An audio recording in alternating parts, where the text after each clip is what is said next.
హెల్లే everybody దేవుడికైనా దెబ్బే గురువు అన్నారు. మన పురాణాల ప్రకారము దేవతలకు కూడా గురువులు ఉన్నారు. అలాంటి గురువులు ఉన్నారు కాబట్టి కానీ క్రమశిక్షణ విలువలతో కూడిన విద్యను నేర్చుకున్నారు కాబట్టి కానీ వాళ్ళు మంచి పొజిషన్లో ఉండి మనకు మంచి విషయాలనైతే ముందు తరాలకైతే చెప్పుకుంటూ వచ్చారు.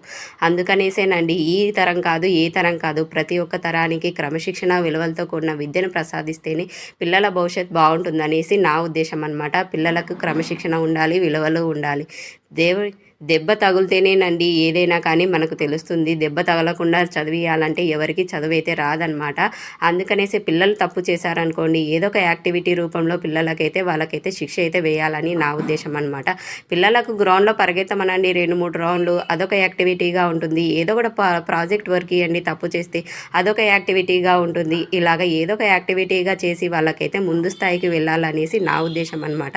ఇలాంటి విలువలతో కూడిన విద్యను ప్రసాదించే ప్రతి ఒక్క టీచర్కి టీచర్ డే శుభాకాంక్షలు అండి.